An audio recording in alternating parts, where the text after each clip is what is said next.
ಇದೊಂದು ಪುರಾತನವಾದಂಥ ಬೇವಿನ ಮರ. ಈ ಬೇವಿನ ಮರ ಅದೆಷ್ಟು ಪುರಾತನವಾದದ್ದು ಅನ್ನೋದನ್ನು ಆ ಮರದ ಆಕಾರ ವಿನ್ಯಾಸವೇ ನಮಗೆ ತೋರಿಸ್ತಾ ಇದೆ.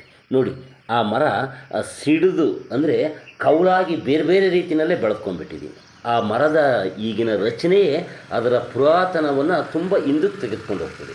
ಸಾಮಾನ್ಯವಾಗಿ ಬೇವಿನ ಮರಗಳು 150 ವರ್ಷಗಳಿಂದ 200 ವರ್ಷಗಳಿಗೂ ಹೆಚ್ಚು ಬಾಳ್ತವೆ ಅಂತ ಹೇಳ್ತಾರೆ. ಬಹುಶಃ ಇದು 200ಕ್ಕೂ ಹೆಚ್ಚು ವರ್ಷಗಳದ್ದೇ ಇರ್ಬೋದು. ಅಂದ ಹಾಗೆ ಈ ಪುರಾತನವಾದ ಬೇವಿನ ಮರ ಅದೆಲ್ಲಿದೆಯಪ್ಪ ಅಂದರೆ ತುಮಕೂರು ಜಿಲ್ಲೆ ಶಿರಾ ತಾಲೂಕಿನ ಉಳಿಗೆರೆ ಗ್ರಾಮದ ಹೊರವಲಯದಲ್ಲಿದೆ. ಆ ಉಳಿಗೆರೆ ಗ್ರಾಮದ ಗ್ರಾಮದೇವರು ಕೋಡಿರೀರಪ್ಪ. ಆ ಕೋಡಿರೀರಪ್ಪನ ಪೌಳಿ ಅಂತ ಇದೆ, ಅಂದರೆ ಅದೇ ಗ್ರಾಮದ ಕೆರೆ ಇದೆ. ಆ ಕೆರೆಯ ಕೋಡಿ ಪಕ್ಕ ಈ ಪೌಳಿ ಇದೆ. ಆ ಪೌಳಿ ಒಳಗಡೆ ಈ ಬೇವಿನ ಮರ ಇದೆ. ಸಾಮಾನ್ಯವಾಗಿ ಈ ನಮ್ಮ ಹಿಂದೂ ಧರ್ಮದ ನಂಬಿಕೆಯ ಪ್ರಕಾರ ಅರಳಿ ಮರ ಮತ್ತು ಬೇವಿನ ಮರ ಬಹಳ ಪವಿತ್ರವಾದ ಮರಗಳು ಅನ್ನುವ ನಂಬಿಕೆ ಇದೆ. ಅಲ್ಲದೆ ಇವು ಔಷಧೀಯ ಗುಣಗಳನ್ನು ಹೊಂದಿರುವಂತಹ ಮರ ಆಗಿದ್ದಾವೆ. ಪರಿಸರಕ್ಕೆ ಹೆಚ್ಚು ಪೂರಕವಾದಂತಹ ಆಮ್ಲಜನಕವನ್ನು ನೀಡುವ ಮರಗಳಾಗಿದ್ದಾವೆ. ಈ ಎರಡೂ ಮರಗಳು ಭಾರತೀಯ ಸಂಸ್ಕೃತಿಯಲ್ಲಿ ಒಂದು ವಿಶೇಷ ಸ್ಥಾನವನ್ನು ಹೊಂದಿದ್ದಾವೆ. ಹೀಗಾಗಿಯೇ ಯಾವುದೇ ಹಳ್ಳಿನಲ್ಲಿ ಒಂದು ಅರಳಿ ಮರಕ್ಕೆ ಜಗ್ತಿ ಕಟ್ಟೆಯನ್ನು ಕಟ್ಟಿದರೆ ಅದರ ಪಕ್ಕದಲ್ಲೇ ಇನ್ನೊಂದು ಬೇವಿನ ಮರವನ್ನು ನೆಡ್ತಾರೆ. ಆ ಬೇವಿನ ಮರ ಮತ್ತು ಅರಳಿ ಮರವನ್ನು ಹೆಣ್ಣು ಗಂಡು ಅಂತ ಭಾವಿಸ್ತಾರೆ. ಅರಳಿ ಮರ ಗಂಡಾದರೆ ಬೇವಿನ ಮರ ಹೆಣ್ಣು. ಈ ಎರಡಕ್ಕೂ ಕೂಡ ಮದುವೆ ಮಾಡಿಸುವ ಒಂದು ಸಂಸ್ಕೃತಿ ಕೂಡ ಈ ನಮ್ಮ ಗ್ರಾಮೀಣ ಭಾರತದಲ್ಲಿ ಇದೆ. ಆತ್ಮೀಯ ವೀಕ್ಷಕರೇ, ನೀವು ಈ ವಿಡಿಯೋದಲ್ಲಿ ಬರ್ತಿರುವ ಚಿತ್ರಣವನ್ನು ಸೂಕ್ಷ್ಮವಾಗಿ ನೋಡ್ತಾ ಇದ್ದೀರಿ ಅಂತ ಭಾವಿಸ್ತೇನೆ. ಏಕೆಂದರೆ ಇಲ್ಲಿ ಬೇವಿನ ಮರ ಒಂದಿತ್ತಲ್ಲ, ಆ ಬೇವಿನ ಮರದ ಕೊಂಬೆಯಲ್ಲಿ ಅಂದರೆ ಆ ಏನು ಒಂದು ತುಂಡು ಬೇರೆ ಕಡೆ ಹರಿದು ಹೋಗಿದೆಯಲ್ಲ, ಆ ಕೊಂಬೆನಲ್ಲಿನೇ ಅರಳಿ ಮರ ಬೆಳೆದು ಬಿಟ್ಟಿದೆ. ಅಂದರೆ ಅರಳಿ ಮರ ಭೂಮಿನಲ್ಲಿ ಬೆಳೆದಿಲ್ಲ, ಆ ಕೊಂಬೆಯಲ್ಲೇ ಬೆಳೆದಿದೆ. ಅದರ ಬೇರುಗಳು ಕೂಡ ಆ ಕೊಂಬೆಯನ್ನೇ ಒಳಗಡೆ ಸೀಳ್ಕೊಂಡು ಹೋಗಿದ್ದಾವೆ.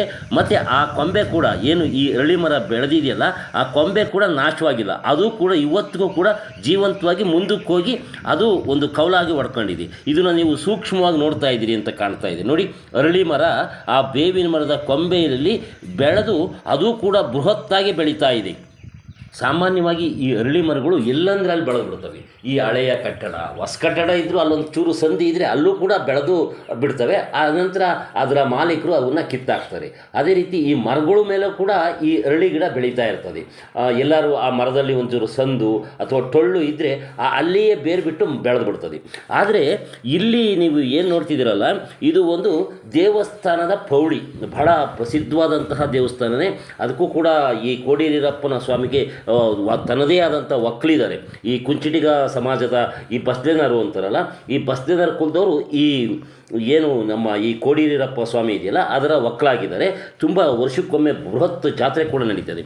ಇಲ್ಲಿದ್ದಂಥ ಈ ಬೇವಿನ ಮರದ ಒಂದು ಟೊಂಗೆನಲ್ಲಿ ಈ ಅರಳಿ ಮರದ ಬೀಜ ಬಿದ್ದು ಅದು ಇಷ್ಟು ಬೃಹತ್ತಾಗಿ ಬೆಳೆದಿದೆ ಅಂದರೆ ನಿಜಕ್ಕೂ ಕೂಡ ಇದು ರೀತಿ ಪವಾಡನ ಅಥವಾ ಇದು ನೈಸರ್ಗಿಕವಾಗಿ ಸಹಜವಾದದ್ದ ಅನ್ನುವ ಎಲ್ಲ ಪ್ರಶ್ನೆಗಳು ಕಾಡ್ತವೆ.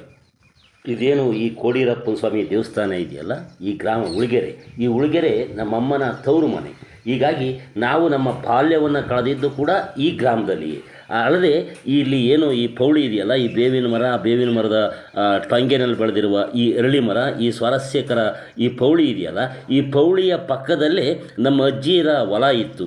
ನಾವು ಅಲ್ಲಿಯೇ ಎಮ್ಮೆ ಕಾಯ್ತಾ, ದನ ಕಾಯ್ತಾ, ಕುರಿ ಕಾಯ್ತಾ ಸದಾ ಈ ಪೌಳಿಯ ಸುತ್ತನೇ ಒಡನಾಡ್ತಾ ಇದ್ವಿ. ಹೀಗಾಗಿ ಈ ಪೌಳಿ ಸುತ್ತ ನಮ್ಮ ನೆನಪುಗಳು ಸವಿ ನೆನಪು, 1000 ನೆನಪು ಅನ್ನುವಷ್ಟು ಇದ್ದಾವೆ. ಹೀಗಾಗಿ ಈ ಅರಳಿ ಮರ ಏನು ಈ ಬೇವಿನ ಮರದ ಒಳಗೆ ಬೆಳೆದಿತ್ತಲ್ಲ, ಈ ಸ್ವಾರಸ್ಯಕರ ಘಟನೆಯನ್ನು ನಮ್ಮ ನೇಟಿವ್ ನೆಸ್ಟ್ ಯೂಟ್ಯೂಬ್ ಚಾನಲ್ನ ವೀಕ್ಷಕರ ಗಮನಕ್ಕೆ ತರಬೇಕು ಅಂತೇಳಿ ಈ ವಿಡಿಯೋವನ್ನು ಮಾಡಿದೆ.